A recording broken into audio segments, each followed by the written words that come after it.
that's the overture I wish that I deserved. This is more like it.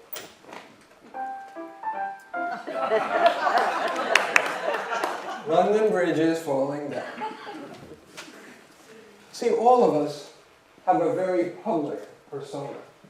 It's the kind that appears on Facebook. We're all godlike. This show is about the other side of us.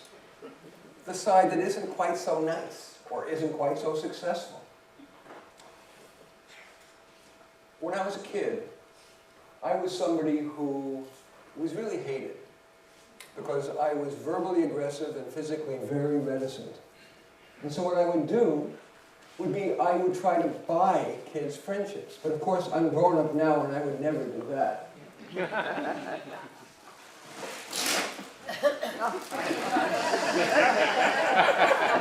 Would you like me, please?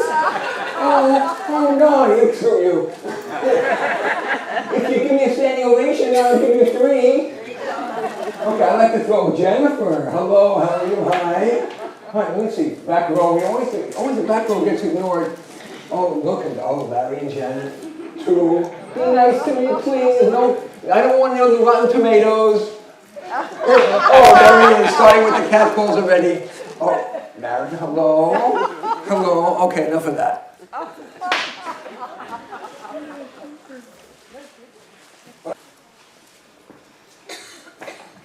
All right, boys and girls. Raise your hand if you can tell me what war started in 431. Peloponnesian Wars! I said, raise your hand. See, I was hyperactive. I am hyperactive. You can tell already. I think if I was in school now, they would have not only put me on Ritalin, I would have been on intravenous Ritalin. I just couldn't sit there. I really couldn't. So I wanted to be a good boy. I really did. I didn't want to be bad. So first, when I couldn't pay attention to the the teacher, I would look out the window. Fortunately, there was an Esso. Remember Esso? That was what was before Exxon. There was this Esso station, and there was this time and temperature clock. And I would try to pass the time looking, oh, 10:43. I can't wait till 10:44. And I would simply watch the digits or the temperature change from 32 to 33 or whatever. But then I got bored with that, and so I started to doodle. And then I became an expert at, let's see how well it goes.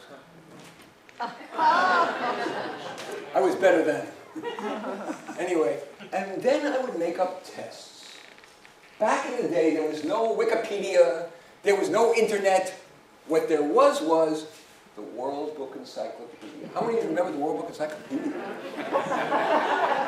This is the first example of how nerdy I really am.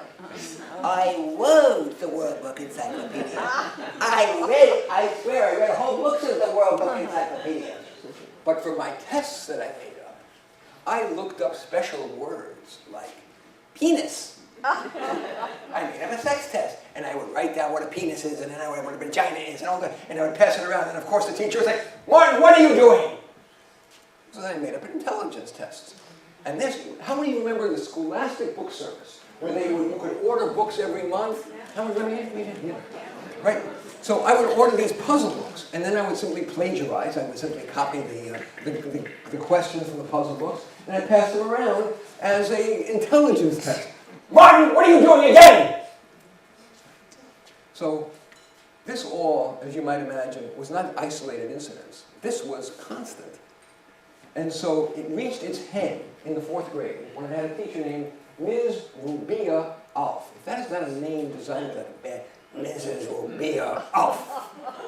Well, Ms. Rubia Alf really hated me.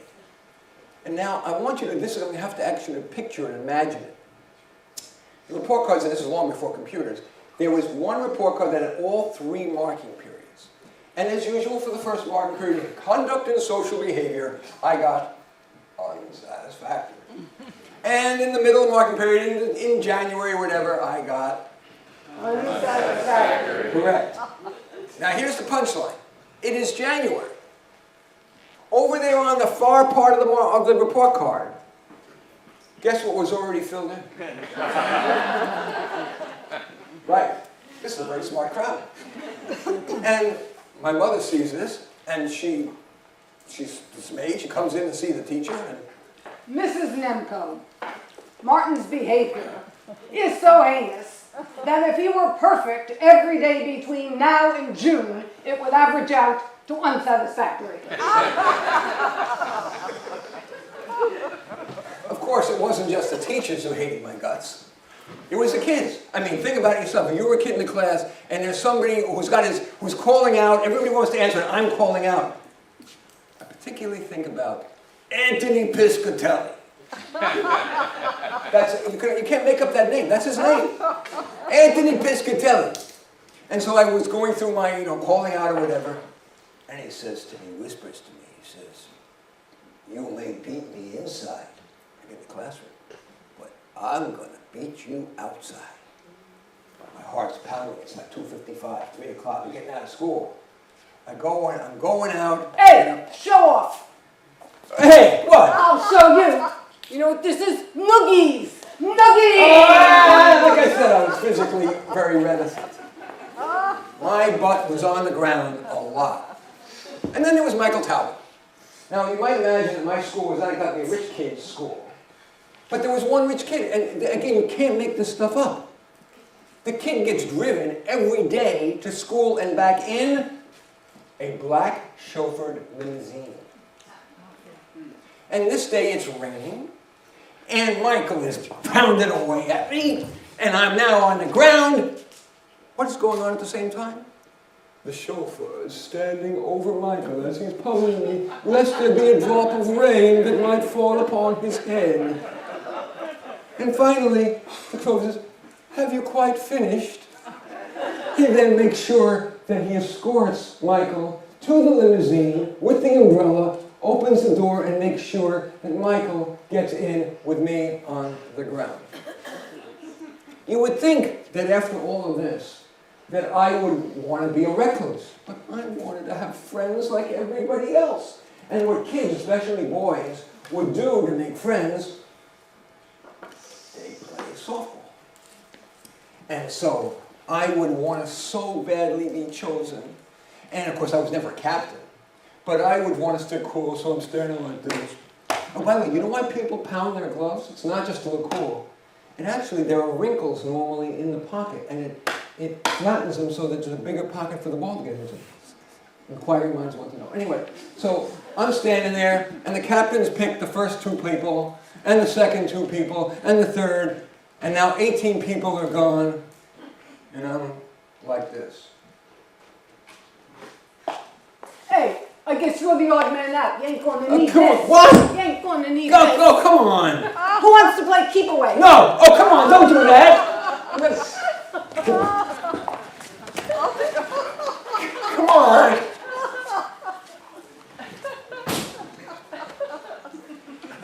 Odd man out. So I really did, after a while, start to live pretty much in fantasy. And one of the ways that I lived in fantasy was that right after school, to avoid getting beaten by Anthony Piscatelli, I would sneak into the auditorium, where there's a piano. And I would pretend that the audience is filled with students, and they're liking me and respecting me as in where I get to be playing the Star-Spangled Banner. And it was like really exciting. And the rockets red, everybody. The first thing came through for that night. Young man, no students are allowed in the auditorium without written permission. So much for fantasy. But one time, I was actually asked to play at the elementary school graduation. And there was, how many of you remember the song I Believe? I believe above the storm, right? Well, all the kids in the 6th grade were asked to learn that song, and one of the teachers would lead it, and I got to be the accompanist. Now, students, if you know, please join along.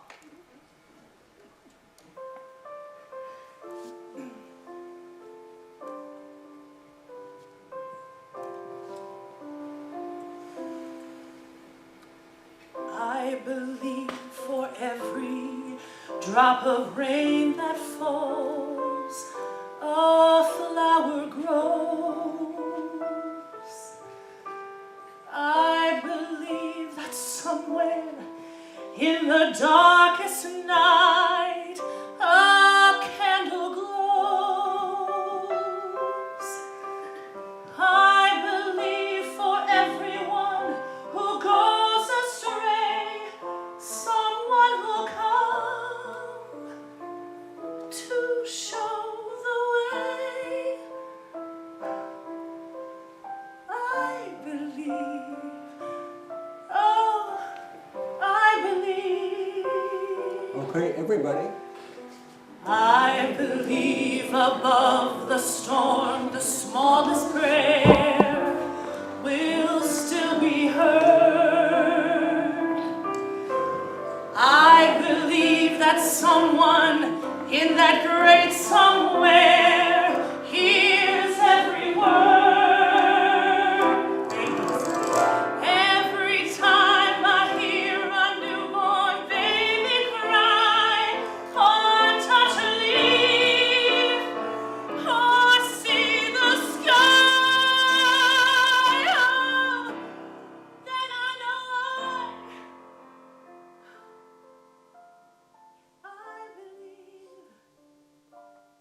I believe, I believe.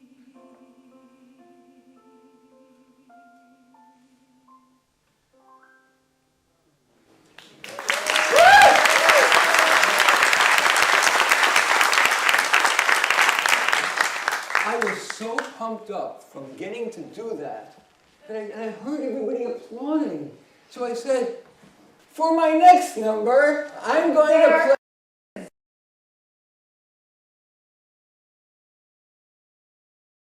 And so ended elementary school. I have no real recollection of what I learned. Sorry about Barb's the superintendent of schools in Napa. Sorry about that. And that was also true of junior high school. I can't remember a damn thing I learned in junior high school academically, except, there was one thing I learned. Harry McCartan was the physical education teacher and the health education teacher, and he had a 72-inch waist, I swear. He was like this. And the only thing I remember from Harry McCartan was never put anything smaller than your elbow in your ear. So guess what I did when I got home? Q-tip. Right? They say yes, that's why kids do drugs after they go through drug programs. The drug programs teach them don't do drugs, they go home, they take drugs. You know, kids want to do the opposite. There actually, though, was one thing else that I did remember. It had nothing to do with the academic part. And that was, I'm sitting in study hall. It's a ridiculous term. How many remember study hall? How many of you studied in study hall? You flirted in study hall. You did not study, or you played whatever.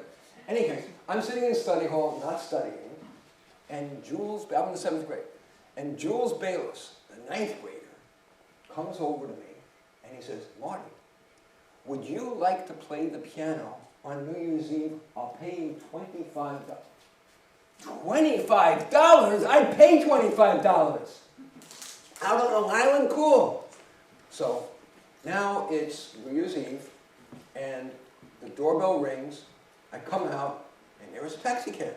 Cool, he's got it all prepared, it's all down. Remember, I'm 13 years old, barely 13. 13, yeah, something like that. And so I get in there. It's Ken Sokolov sitting in the back seat with his big bass drum, because it wouldn't fit in the trunk. And then I sat on the other side of the bass drum, and Jules, because he's a 9th grader, he's sitting in the front. And we're talking, really excited. What are we going to play? How's the arrangement going to work? What is this? What is that? Oh, we're really excited. And I lose track of the time. And then it suddenly hits me that, we've been driving an awful long time. And so I look around the bass drum, I look in the front to talk to Jules, and I see the taxi in there. Remember, this is 1962. $83.40. We're getting paid $25, or I'm getting paid $25. I point to Jules in the meter, and I'm going like this. He goes like this. I look at Kent. He's going like this.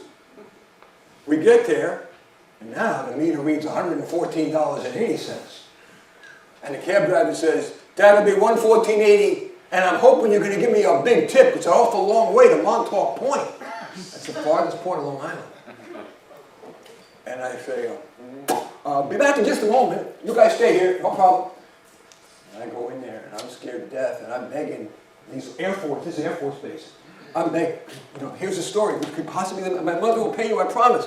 Fortunately, one of those Air Force guys, I guess they have this honor code, and they believed I was believing in it, which I was, and he gave me the money. Thank God for that. And this ended up being the very first time in my life that I played, and you're going to sing. If old acquaintance be forgot and never brought to mind, old acquaintance be forgot and days of old lang syne.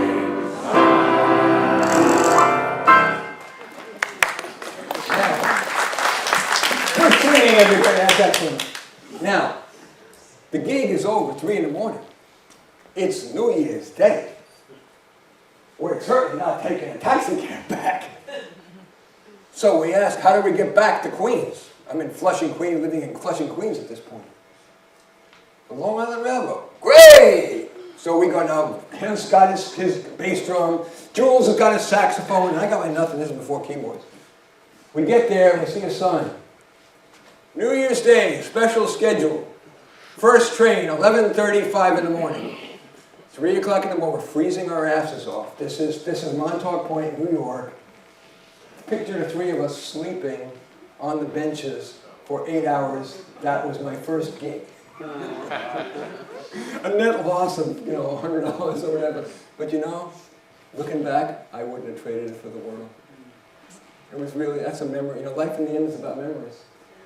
And another kind of silver lining about all this was that Jules introduced me to his agent. And agents in the music biz they match up the right musician with the right gig. So I figured, what is going to be the first gig I'm going to get? Maybe it's to be playing a children's birthday party. By the way, am I screwing up with this microphone? Does it need to be replaced or something because I'm hearing it? Is it good? We're good? Okay, good.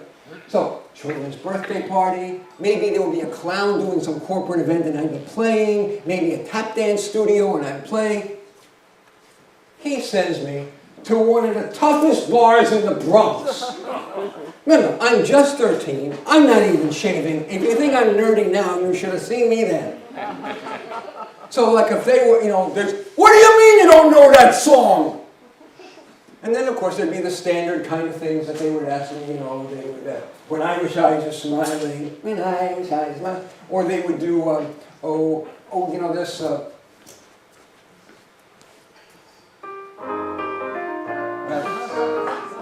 but then there were weird kind of requests. Hey,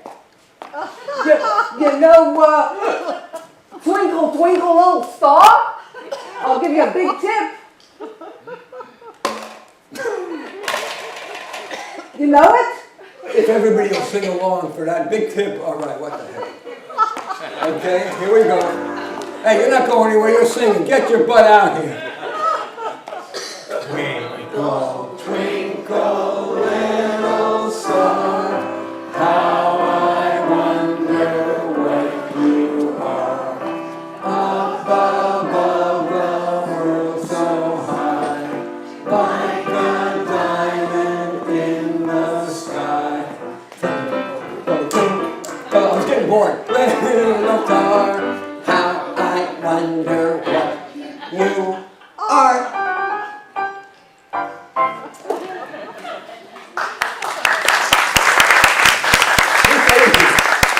This agent was not so swift.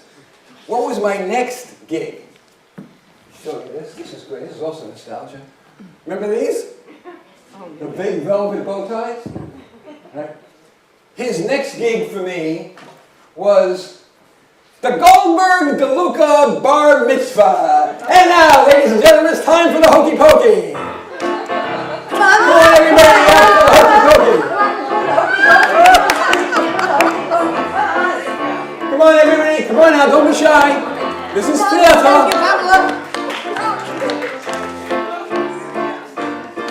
You put your right foot in, you put your right foot Anybody else feel free to join me? foot in, and you shake it all right.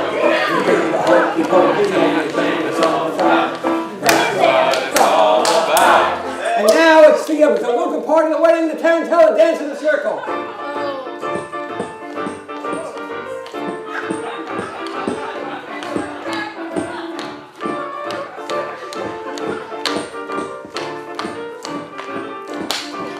And now it's part of the Goldberg part, Havanagila.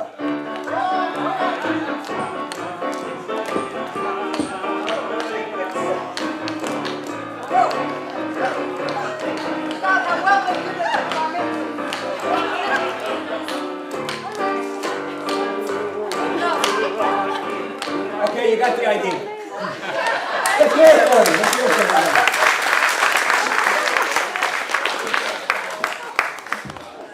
you. You know, every industry has its tricks. You would think, though, the music industry is pure holiness. But they would try to make more profit by selling what they call continuous music. You see, the union, the 802, the New York Musicians Union, requires that every musician get 5 minutes off for every 20 minutes on. But the band said, how would you like to have continuous music? And they got more money, and the way they got around it is, they had one guy, me, play while the other guys were taking a break. And so the band leader said, play something flashy, because that way they'll think they're getting a lot of music. So, it's the kind of thing I would play.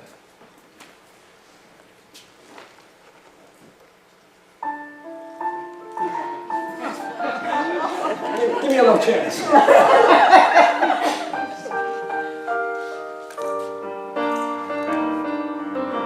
That would have been a good idea. Just keep it like that. I like that.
That was the good part of my life. Then I got back to the real world. And there was no social life, nothing, so I'd be sitting in the house. I hated studying. Sorry, Barbara. So I'm in high school now, and I got plenty of time in my hands. So what do? I waste my time learning Tom Lehrer songs. How many of you know who Tom Lehrer is? So I waste my time learning Lobachevsky, which is this Russian long 7.5-minute thing. And I learn the Vatican Rag, and I learn the Elements. Can you guess what the lyrics of the Elements might be? All, at that time, 102 chemical elements.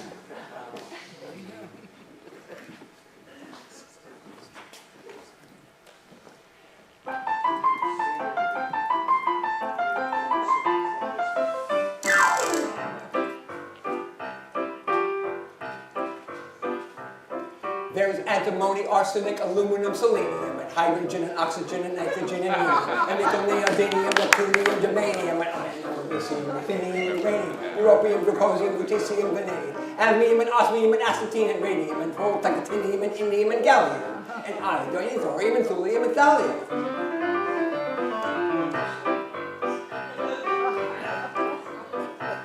There's yttrium, ytterbium, ruthenium, rubidium, and boron, americium, niobium, and iridium, and strontium, and silicon, and silver, and samarium, and lithium, beryllium, and barium. I am not seeing anyone taking notes. There will be a long quiz next period. There's holmium, and helium, and hafnium, and erbium, and phosphorus, and francium, and fluorine, and terbium, manganese, and mercury, and molybdenum, magnesium, dysprosium, and sodium, and cesium, cesium, lead, and platinum, polonium, palladium, promethium, potassium, tellurium, thallium, titanium, titanium, tellurium, and cadmium, calcium, cosium, and curium.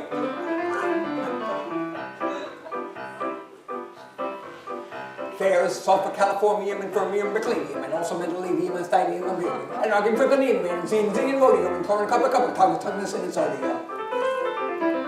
These are the only ones of which the news has come to Harvard. And there may be many others, but they haven't been discovered.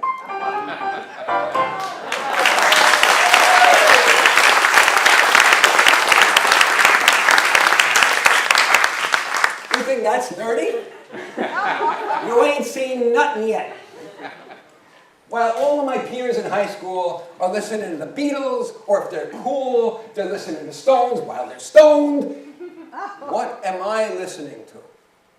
Hit it!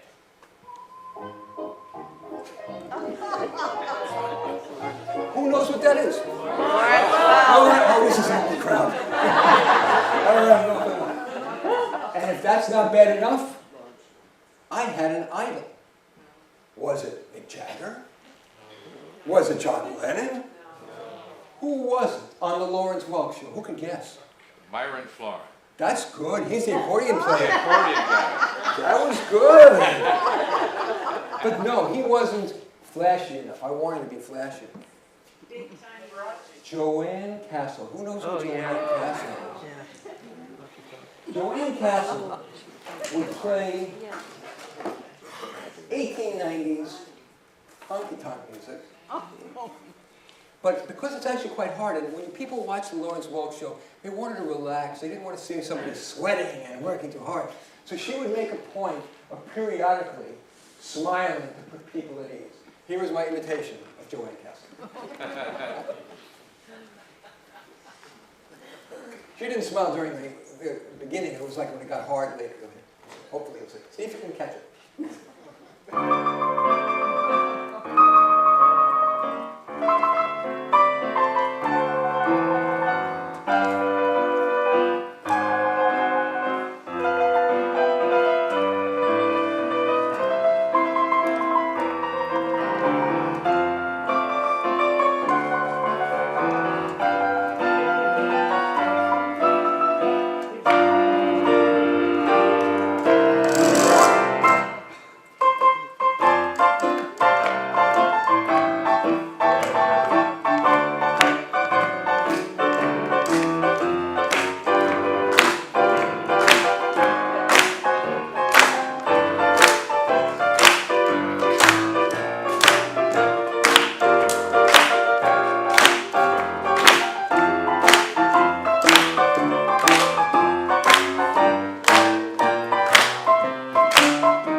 school. And I was shocked and delighted when one of the teachers in the high school was nerdy enough to nominate me for class musician. But what chance did I have? Who was running against me? A guy who looked like Kiss and played rock and roll drums, had hair down to here. To make it worse, this was before computers. Somebody was typing out or whatever, typing out the ballots. And they spelled my name M-A-R-Y.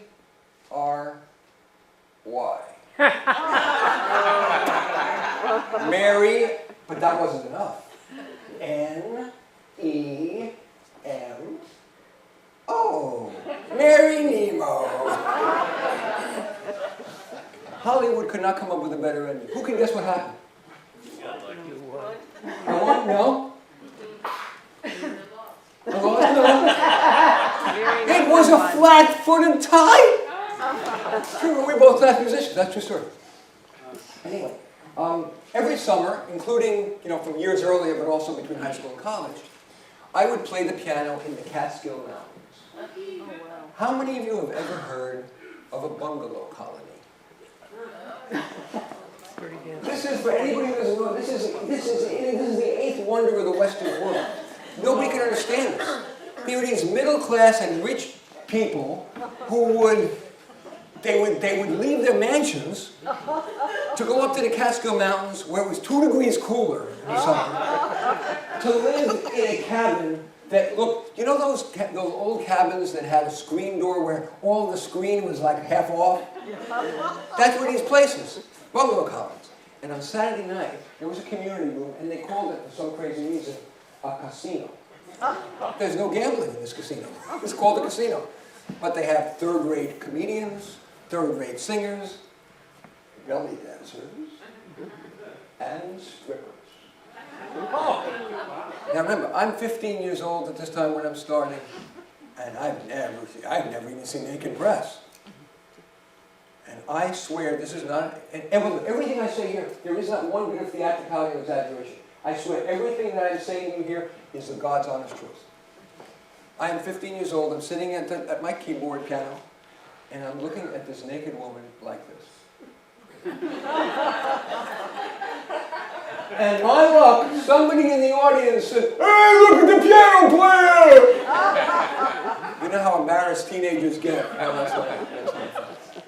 But between, like the last couple of summers, especially between the summer between high school and college, I had gotten somewhat better, and they promoted me from the bungalow colonies to second-tier hotels in the Catskills. Now, not the Concord, the Grossinger's, the famous ones, but one tier down. How many of you heard of like the Raleigh or Brickman or Neville? Any of you heard of those places? Anyway, right, you. Right. Anyway, so those are, but while the hotels, really the big difference in the hotels was the entertainment. So we got good comedians and good singers, not so many strippers, and the singers, because very often, Broadway shows, they go through hiatuses, they take breaks, or they would send some of the singers from Broadway, and they would have them come up and play at these places, and they would sing Broadway songs like from Cabaret. That was that era.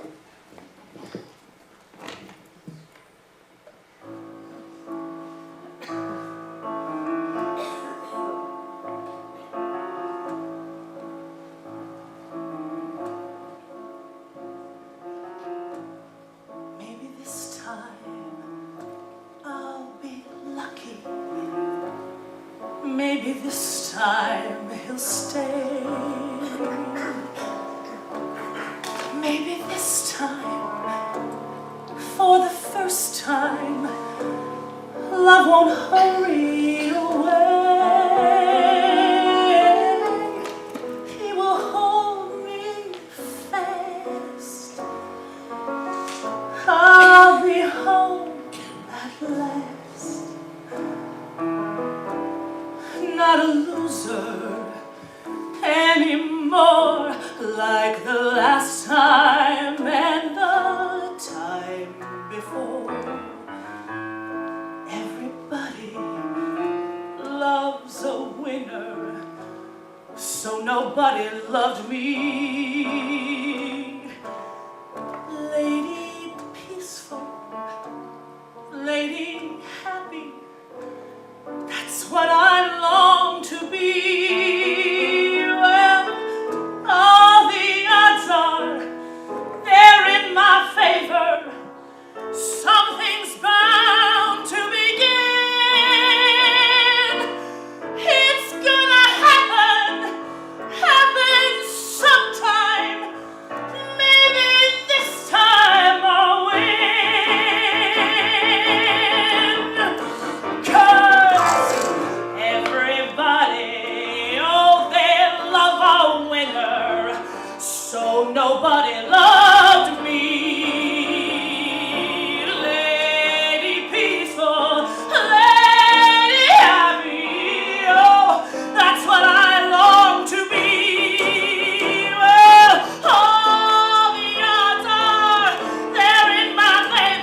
my show, but you will never, I have played really for hundreds of Broadway level singers, you will never hear a better singer than that.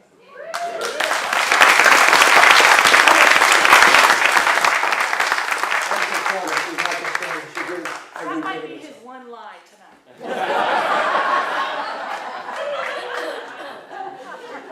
Anyway, so that certainly ended my high school life on a very lovely note.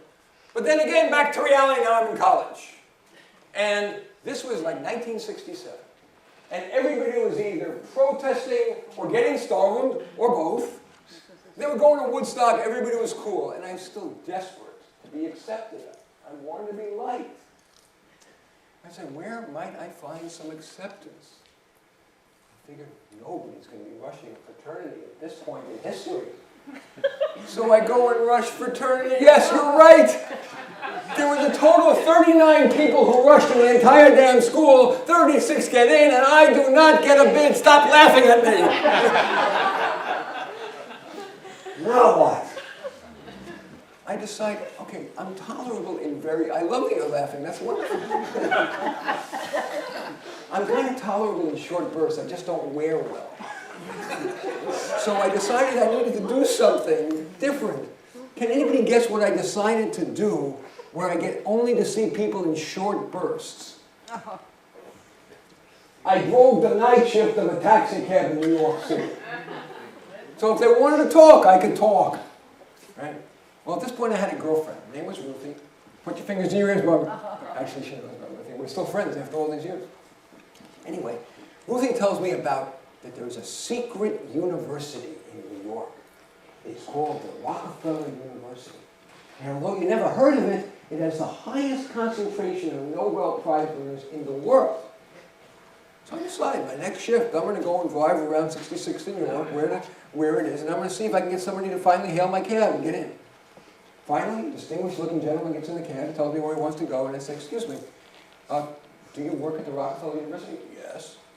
May I ask what you do? I'm a professor. Really? What do you profess? He says, physiological psychology. Really? What are you doing in that? He says, well, I am proving that biofeedback actually works. I then say, fortunately, he didn't punch me. I said, I'm not letting you out of this cab until you give me a job. Fortunately, he knew I was half joking, and he says, write me a letter.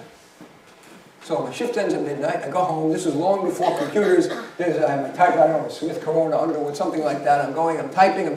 2 o'clock in the morning, I want to make sure it gets in the mail. I go out, put it in the mail, and lo and behold, he hires me as an assistant, as a research assistant. Yeah. But the problem is, there's always a problem. Don't worry. Don't be so, we'll never be optimistic here. This is a story about that. So I'm working there until they give me something hard to do. This is just when computers are first getting invented. You can't just, put in Microsoft Word. You would actually program a computer wire by wire. And he was trying to teach me this. And I ended up having to quit, and he didn't fire me. I quit in embarrassment. Another odd man out. Now what the hell am I going to do? Well, this was the civil rights time, and I was moved by the civil rights movement. And so I said, I want to help the youth keep from getting drowned in drugs. So I got a job as a drug counselor, running like these groups of students, they call them RAP groups, T groups, whatever, about how to keep kids from keeping them from getting involved in drugs. And these are like junior high school kids. They're already really, let's say, challenged, to use the modern word. And I'll tell you more about them later.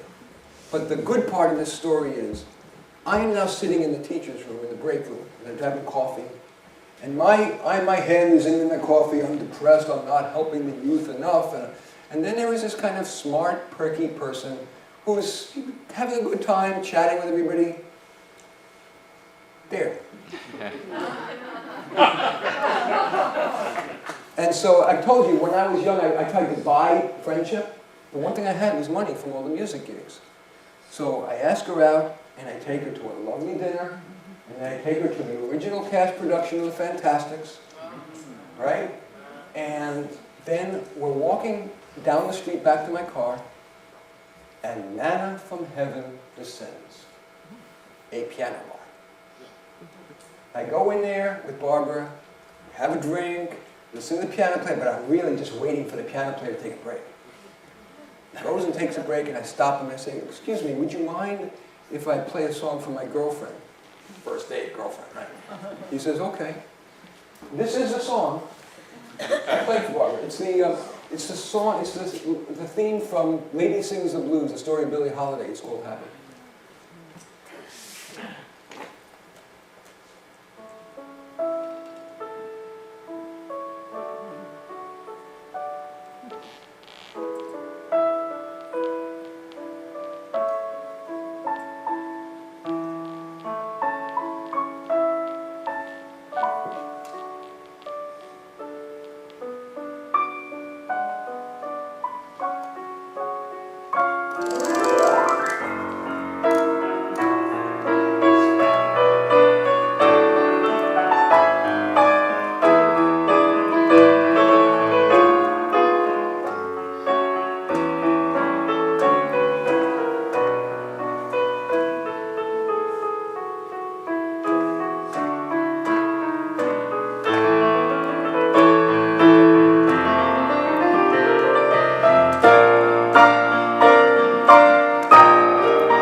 Impressed. But you know, it was a little weird, kind of showing off, taking over for the piano player.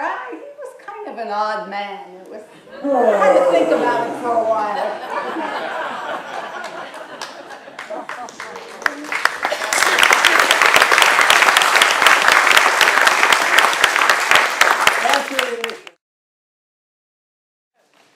Nobody left! Yay! Nobody left! They don't hate me too much, that's cool. Bubble gum. Exactly, it was the bubble gum. I got more. You want more bubble gum?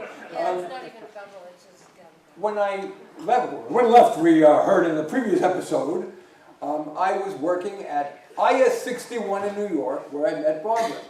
And I mentioned in passing that I was running these drug classes with the youth. Well, I want you to physically experience what it was like. I want you to imagine the worst behaved kid that ever went to school with you in your entire life, okay? And then no matter what I do, I'm going to be the teacher, and no matter what I do, you keep being bad. You know, like the kids who farted in their mouths, the kids who poked each other, danced on the street, twerked, although they didn't have twerking back then, whatever it is. This is theater. You've always told me to say that word, theater. So I want you to be as theatrical as you can make yourself, being the worst damn kid you can be. Begin. No! Shut up! Shut up! I like you when you're singing. Oh, I hate you. So nicely. Come on, everybody. Be quiet. Be loud. Come on, everybody. Shut up already. Son, would you step outside, please? You're a failure. Loser. Son, you need a new career.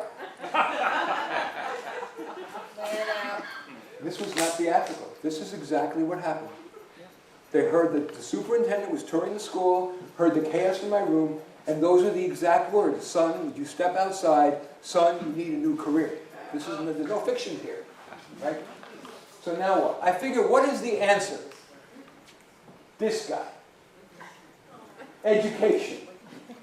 So I go to graduate school, and I learn all this education stuff. But, you get a PhD, they think you're going to be a professor. But I still was this idealistic liberal. So I said, I'm going to go back and teach the youth. So this time I'm in Richmond.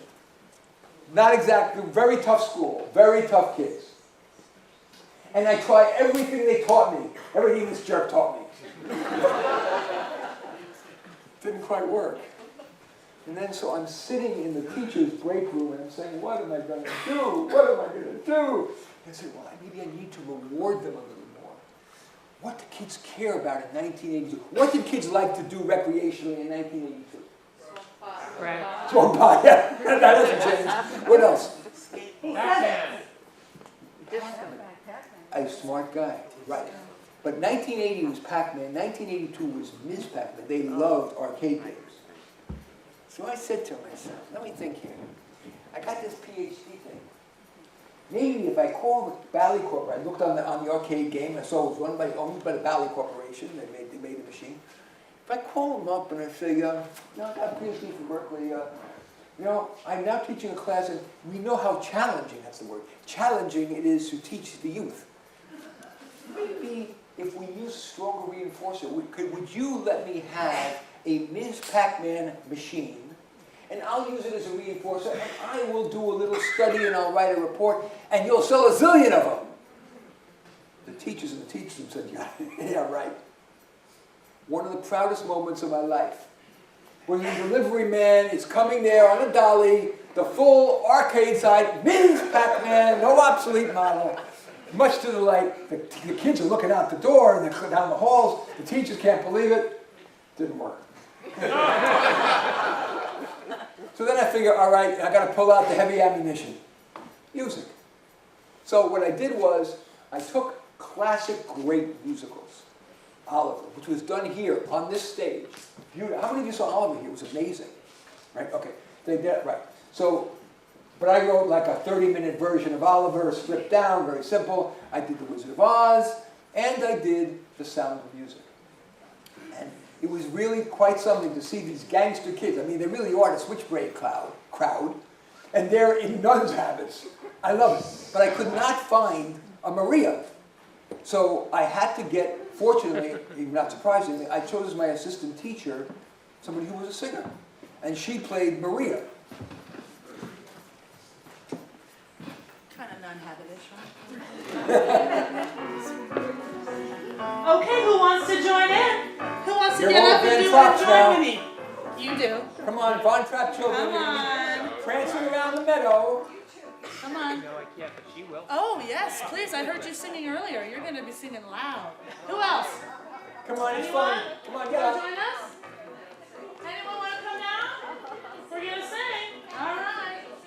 5, 6, 5, 6, 7, 8. Toe, a deer, a female deer. Ray, a drop of golden sun. Come on. Me, my name, I call myself. For a long way to run. It's so fun. Come on. A needle pulling thread. Follow slow. Tea I drink with jam and bread. That will bring Out to the us lobby. back to the dough. Follow the leader. A deer, a female deer. Rain, a drop of golden sun. Me, a name I call myself. For a long way to run. So a needle pulling thread. Love, a note to follow. So tea I drink with jam and bread. That will bring us back to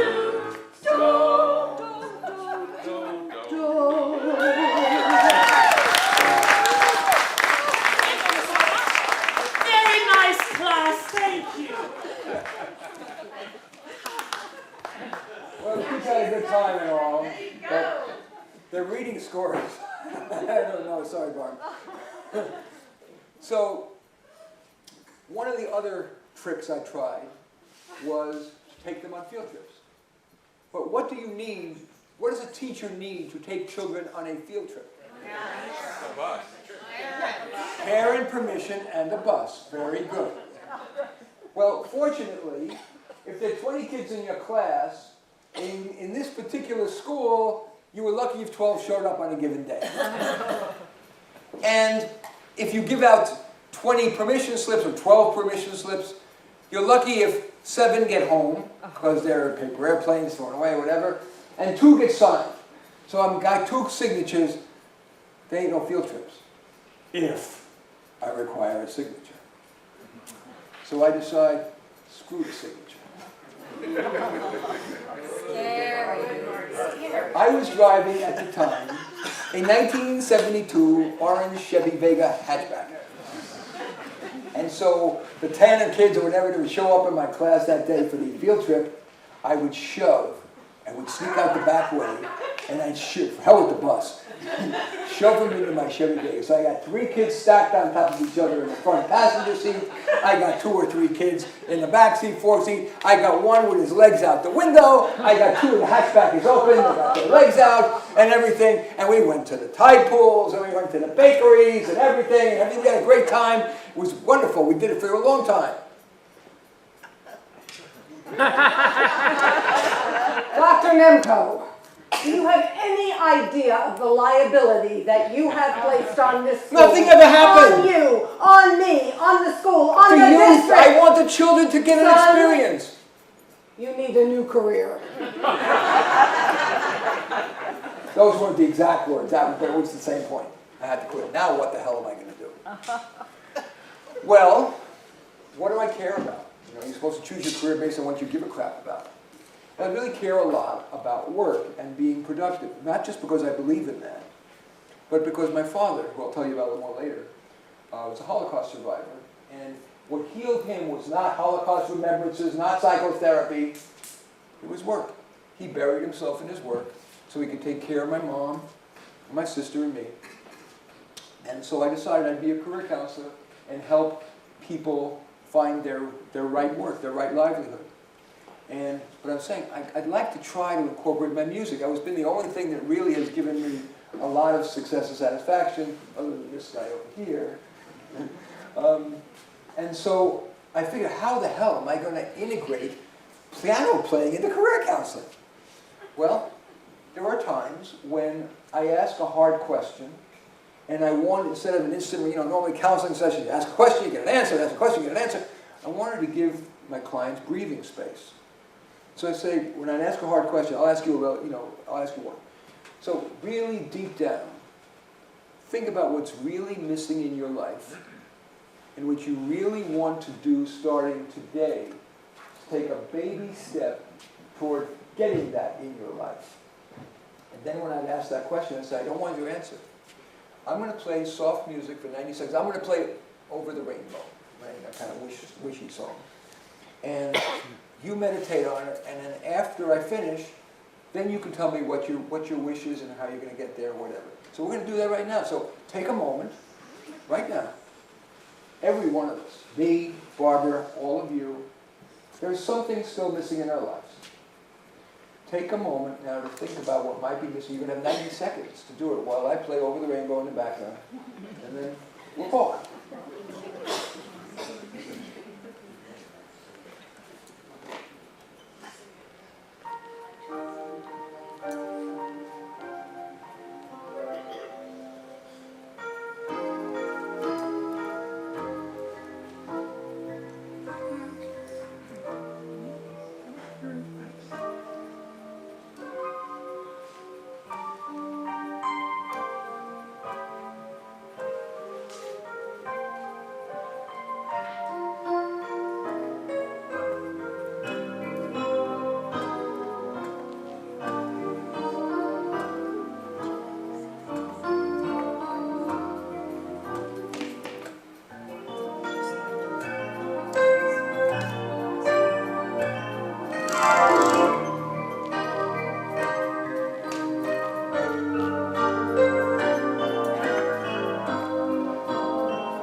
me something that you thought about that you really would like to do, a baby step to it. What's your goal? What's something that is incomplete in your life that you really want in front of all of us?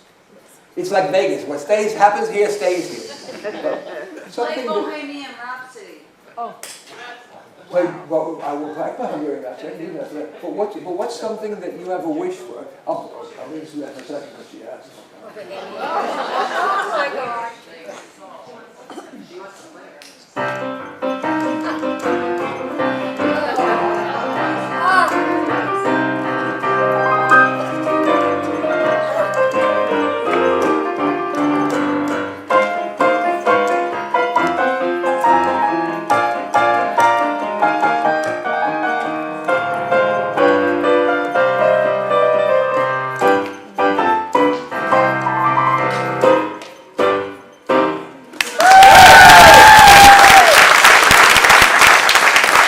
All right, what's a wish you have for your, what's really missing in that hardly is missing in your life? Yeah. Finish a screenplay.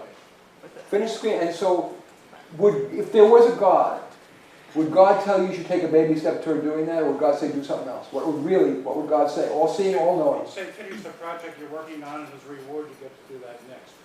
And if we were in Las Vegas, and we could bet on whether you would actually do that, finish your project, and then get working on the screenplay, should we bet on you or against you, McWinter? Double on. Double on. Let's hear it for them. Okay, good. Somebody else, please. Yes. Play in a jazz ensemble. Play my guitar in And if we were in Vegas, could we bet that you would do it? Yes. What's keeping you from doing it? What's keeping you from making that happen, really? Good question.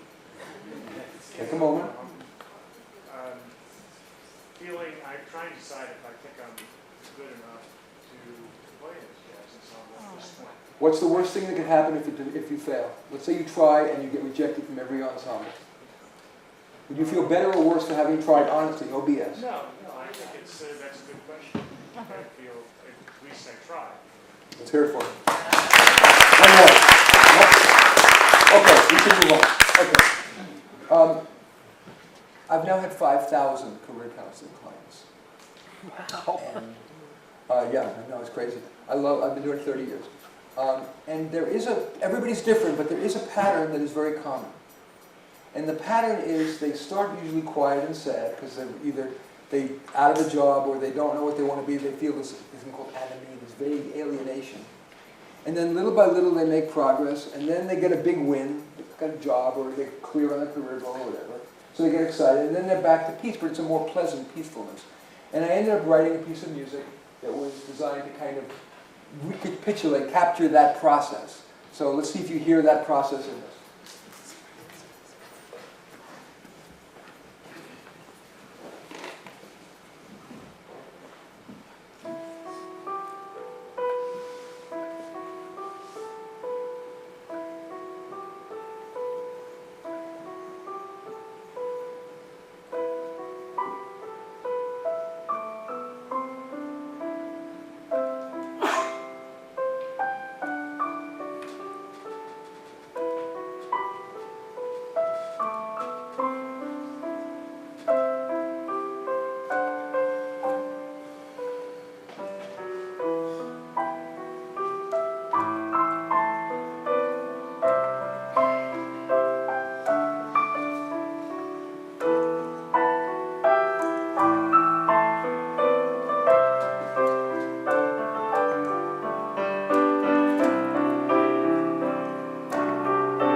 said I've had 5,000 career counseling clients, but one really stands out above all of the others.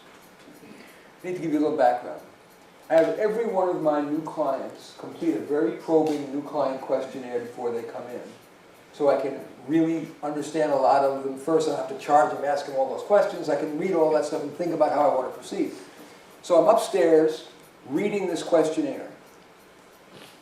There's no skills, she has no interests, she has no values. All that happened was, she had a degree from Berkeley, by the way, but she had applied for 600 jobs.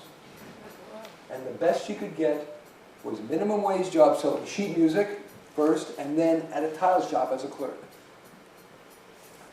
And she had only one interest, singing. That's what she wrote, that was it. I come downstairs, and there she is in the waiting room, and the following really is, I'm not exaggerating, again, nothing here to exaggerate. This was her eye contact. Like that. Uh-oh. I figure if that's the way she is with a counselor, where he's not trying to hire her or not, she's going to be terrible in job interviews, terrible on the job. So I figure we've got to bond around the music thing, and maybe if I can get her to be comfortable around the music thing, maybe she'll be a lot more confident. It was a long shot. And I said, you know, I noticed in your questionnaire that you like to sing. Would you mind singing for me? She says, okay. Do you know West Side Stories somewhere? I say, yeah. She has a good voice. I can't sing. She sings much better than me, but not great. But what I am going to be very accurate in is describing her posture and demeanor. There's a place for us. There are cadavers that were less stiff than her. Then I had an idea. I said, let's watch some video.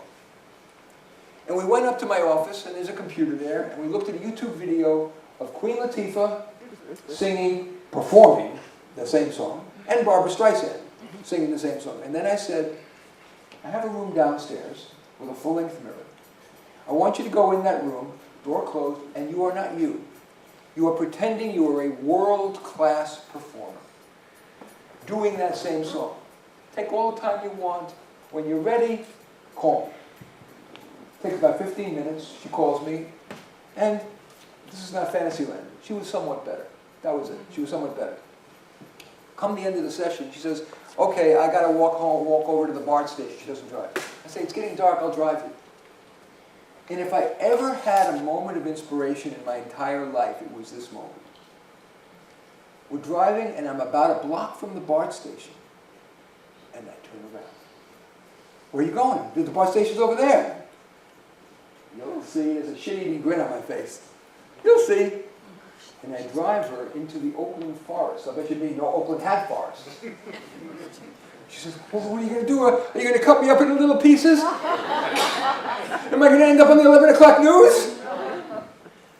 But finally she sees why I drove her there. At the end of the forest, there's a clearing. And in the clearing, you are looking down upon a 2,000-seat amphitheater with a stage as big as a football field. And I say to her, because I know she needed hope more than she even needed actual truth, I said to her, you are going to perform on this stage someday. So it was the only thing she was interested in singing. She looked at me like I was crazy, but I apparently planted a seed. Because a week or two later, they were having auditions at this place. This place is called Woodminster Summer Musicals. And they auditioned her, and they cast her in the chorus. Now I need to tell you, this is a black woman. They cast her as a Scottish villager in Brigadoon. Only in Oakland. What was her next role? A Jewish villager in Fiddler on the Roof. Only in Oakland. But the end of the story is, she has now gotten cast in major roles in 15 shows, including at Lesher Center for the Arts in Walnut Creek. She has now gotten the lead as Snoopy in You're a Good Man, Charlie Brown. Wow. And we have become friends. And so she comes over and we sing and we do stuff together. And one of our favorites is I'll tell you a little more story, just a little more story. I am controlling by nature. It's who I am. And she got tired of it after a while. And so a song that she particularly liked to sing was Defying Gravity from Wicked. Because Defying Gravity is basically saying, screw the wizard. And she's going to defy gravity and fly.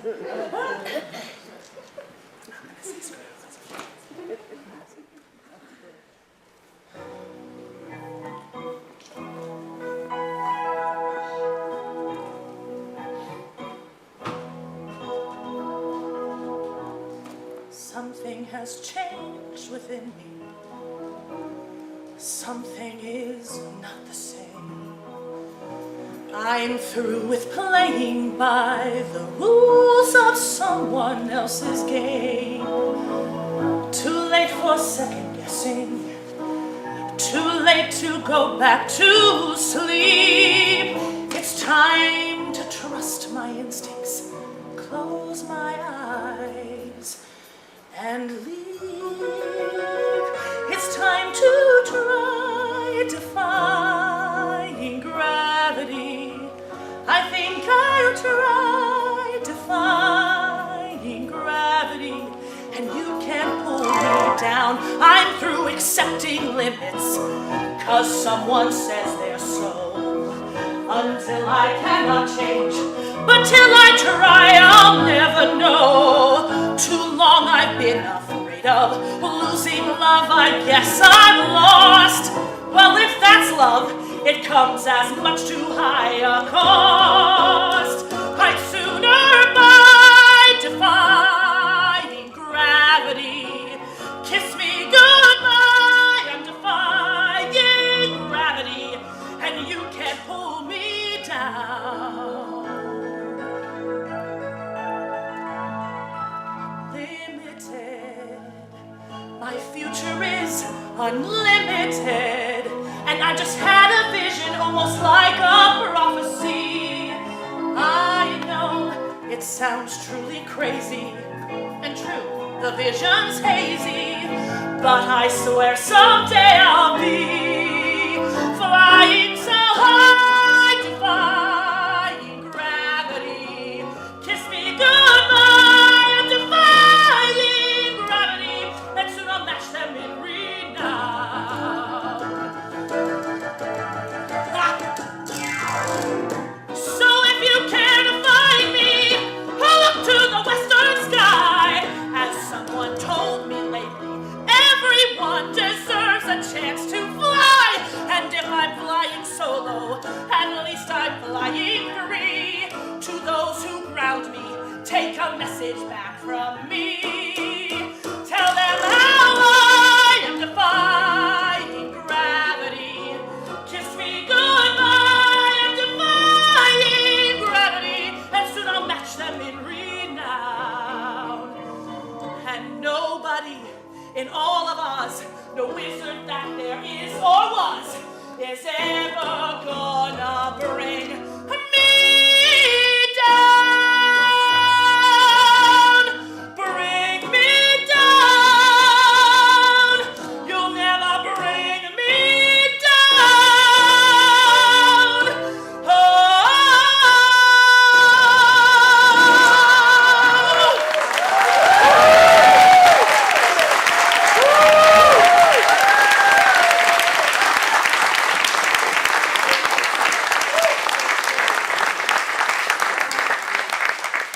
Yep, playing with her are good moments. But as a career counselor, I always felt like it was a little too passive for me. I would be sitting there and listening, and whatever. And at some point, like Nick, I wanted to do some writing. I wanted to have a little larger voice. And Warren Farrell, who does a lot of writings here. About Warren Farrell, by the world's leading expert on men's issues, wrote an amazing book called White Men Are Immoral. Anyway, so I wanted to write more, and in fact I was very influenced by Warren Farrell. And I wrote a bunch of things about important issues, like gender issues and whatever. And everything worked fine. Most of my columns were actually not controversial. I don't mean to imply that they're controversial. until about 2005, when you got your Sunday Chronicle, my ugly little picture was the first thing you would see. I mean, who would think, I don't care, Bob, if you want me to say this, I feel like saying it. This face, this is what the Nazis used to caricature in their propaganda posters. See? And this is what you saw. It's not a good way to start your Sunday mornings. In any case. So I wrote a bunch of these little columns. And one time I had a client, and the client tells me, I just had a job interview, and I had a female interviewer, and she was wearing lovely shoes. And so he looked at her and said, nice shoes. And the interview went great. It kind of kicked things off on the right foot. So I decided to write a parody column about women in shoes.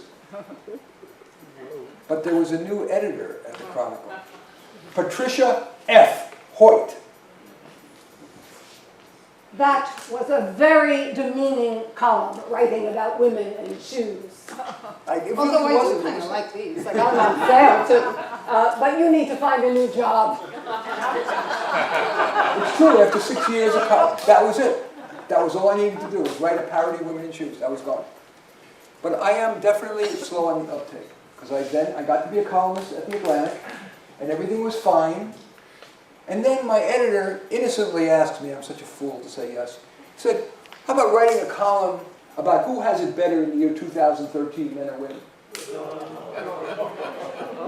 And so I wrote a column very well researched, including from Warren Farrell's Why Men Earn More, why when you really compare apples with apples, the 79 cents on the dollar statistic, let's just say, let's leave for another day.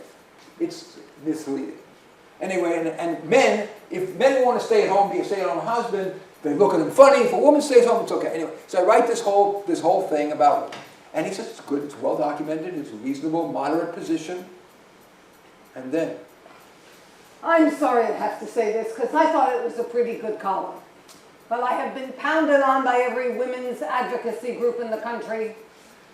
You need to find a new job. the truth, absolutely the truth.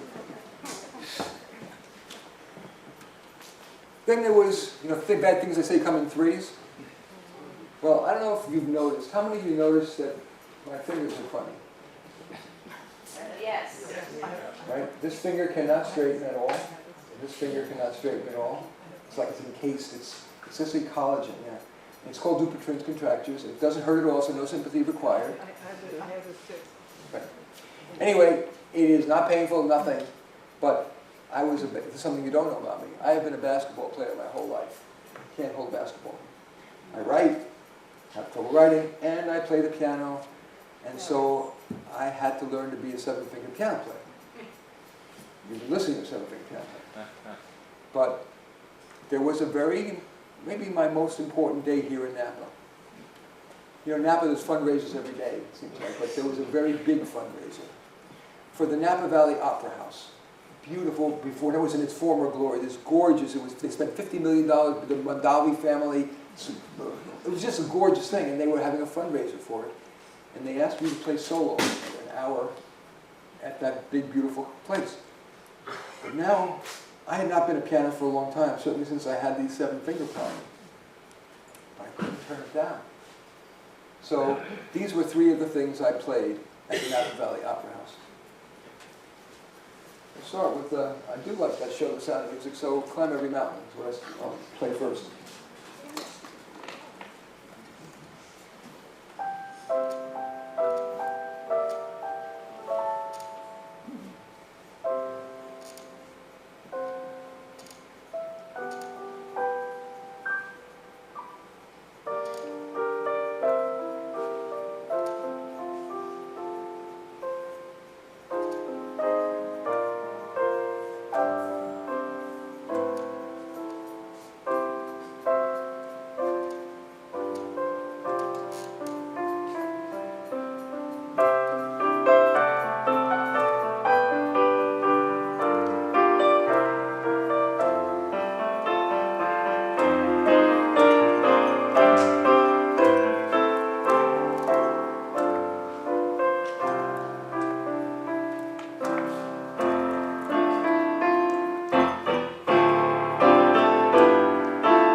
the third thing I'll play for you from that was when I tried to channel Scott Joplin. And it starts slow. It's very hard to, he's from in the world beyond, so it doesn't come instantly. So hopefully you'll bear with me as I try slowly to channel Scott Joplin playing his most famous song, Maple Leaf Rag.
Close to today.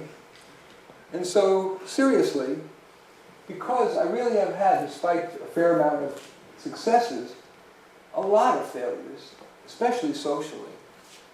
And so I've really become, my world has gotten smaller and smaller, and I'm really, this makes me come alive. I'm really grateful to be here and do this. But I've really kind of, my world has gotten small, and I feel guilty. Because Barbara is the superintendent of schools, and I don't want to be a bad husband. And so she goes to every fundraiser. You know, she's peripatetic. She's everywhere. Yes, yes. And I don't want to be, what's with her husband? So I go, to be honest, I get dragged. And because I can be politically incorrect and I'm always intense, right? It's like I carry a duct tape with me, lest I get in trouble. And Barbara loves to travel. She's a normal person. She works 60 hours a week, but she loves to travel. She loves to dance. Barbara? Do you love me? Do I what?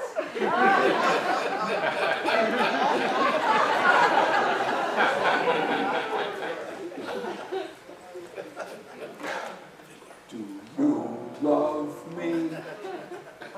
Do I love you? With our daughter having children and the troubles in the world, you're upset. No. You're worn out. No. Go inside. Go lie down. No. Maybe it's indigestion. Barbara, I'm asking you a question. Do you love me? You're a fool. No, but do you love me? Do I love you?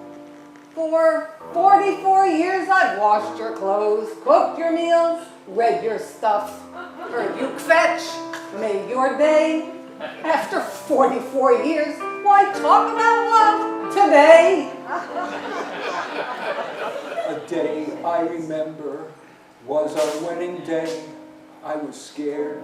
I was shy. I was nervous. So was I. But my father and my mother said we learn to always love each other. And so now I'm asking you, Barbara, do you love me? I'm your wife. I know, but do you love me? Do I love him? For 44 years I've lived with him, fought with him, made up with him, 44 years, my bed is his. If that's not love, what is? Then you love me. I suppose I do. And I suppose I love you too. It doesn't change a thing, but even so, after 44 years, it's nice to know.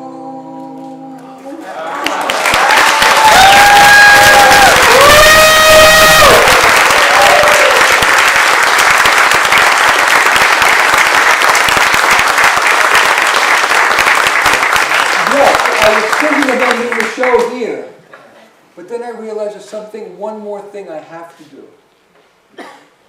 Everything that I have done here tonight has been completely for you. Like I said, in June, I didn't have any one-man show. Barry asked me to do this, so I created this. But they're going to do one thing now that I have done at every single talk, workshop, keynote address, one-man show I've ever done in my life. Because it may be more valuable than anything I've said to you so far. I briefly mentioned my father before. The year was 1939. The town was Scherpz, Poland. My father was a teenager living with his brother and his parents in a very halcyon village. Doors kept left open, very peaceful. And one day, there was a knock on the door. And it was two Nazis in dry clothes. But unlike in the movies, they didn't yell. They whispered. You will be out of your house with only what you can carry on your back by noon tomorrow, or else. And at noon the next day, there were not two Nazis. There were 12, and two trucks.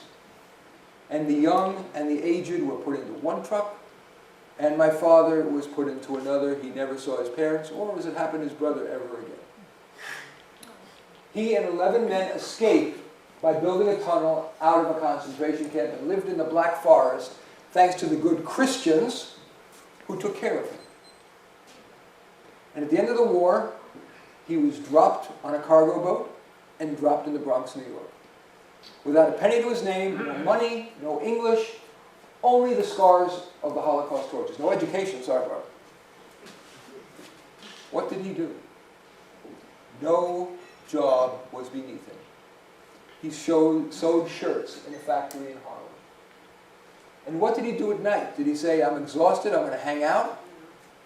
He went to Roosevelt High School, night school, to learn English. Because he knew unless he learned good English, he would forever be making minimum wage. And what did he do on Saturdays? Did he say, I'm exhausted, I'm going to watch Saturday morning football? He said to himself, I don't want to bring up my son and daughter and my wife in the tenement that we were living underneath the elevated train roaring 24/7 Westchester Avenue. So he went to the owner of the factory and he said, can I buy the shirts that I sewed for you during the week and sell them out of a cardboard box on the street? And so he bought them for $1 and sold them for $1.50 on the streets. What did he do with the money? Didn't spend it. Saved up enough for the first and last month's rent on the only store he could afford, 105 Moore Street. You can look at Google Maps now. It is still one of the worst possible neighborhoods in New York. On one side, there's a little clothing store, tiny. On one side, there was a Puerto Rican deli specializing in chicharrones, deep-fried pork intestines. And the other side, there was a live chicken market with the smell of the stale blood merging with the chicharrones right in my father's clothing store. Perfect location.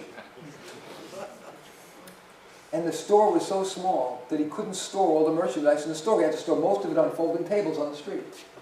And I said, this is a tough neighborhood. And on Saturdays, when the kids were out of school, they would run up, take a whole box of shirts, and run away.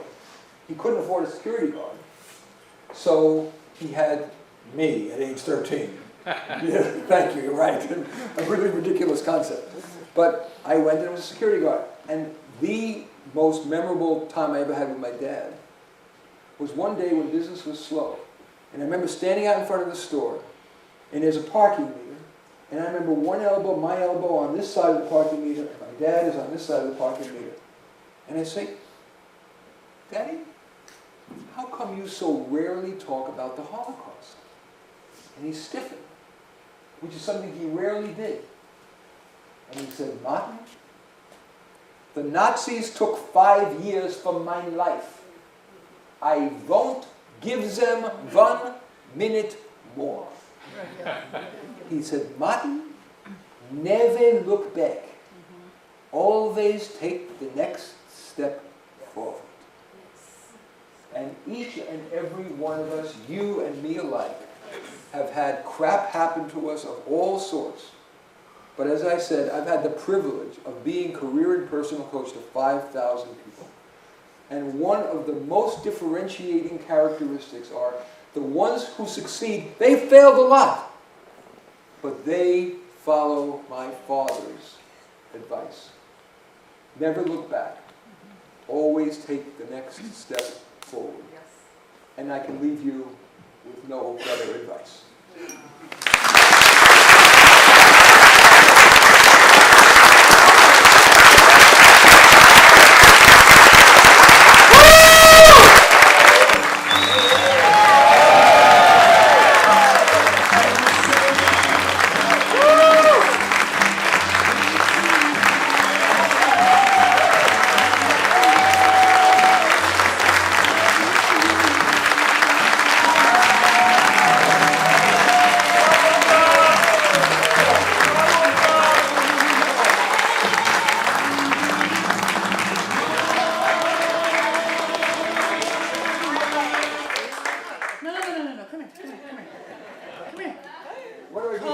I'm in charge now. Come here. Now, I haven't known you for very long, right? But I can. Barbara, honey, I'm gonna mute that. Thank you. Okay. Now, I haven't known you for very long, right? Right. But I've heard your stories, and I've rehearsed with you, and I've seen you at these shows and stuff, and I don't know, I don't think of him as an odd man out. Do you? No. No. Odd? Maybe. Odd man out? No, just kidding. So do you know, I want to sing him a little something. We don't have a song No. prepared. Do you know? Sorta. Sorta like you sorta know what you played to me. Oh, okay. So you think? What key? See? Give me a moment to meditate on all that.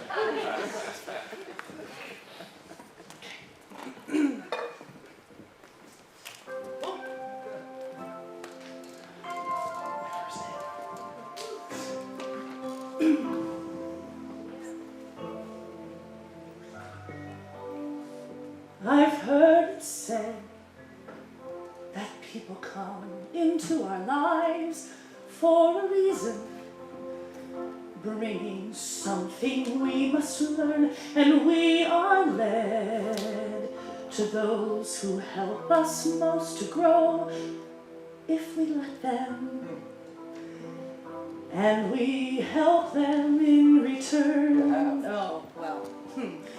I don't know if I believe that's true, but I know I'm who I am today because I know you.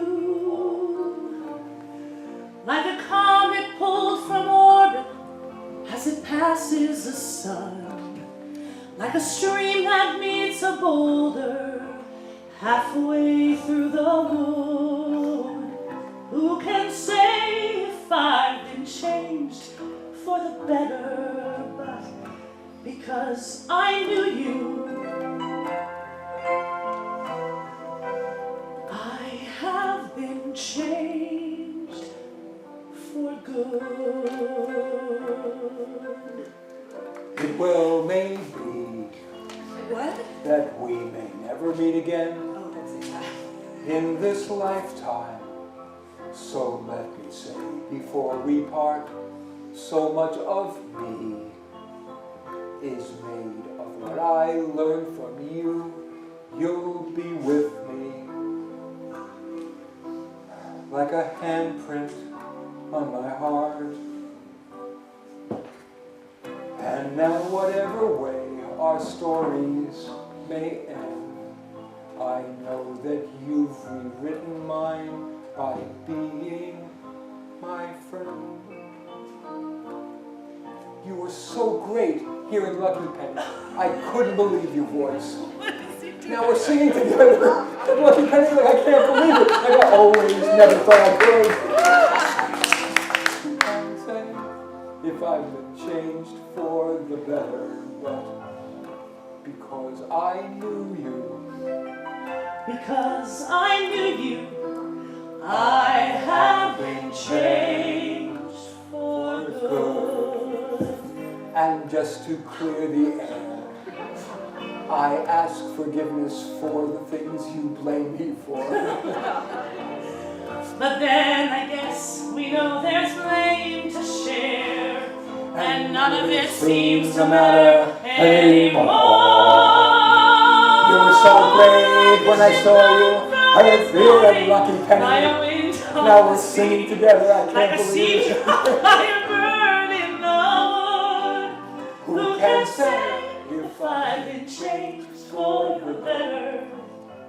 I do believe I have been changed for the better. Because I knew you. Because I knew you. Because I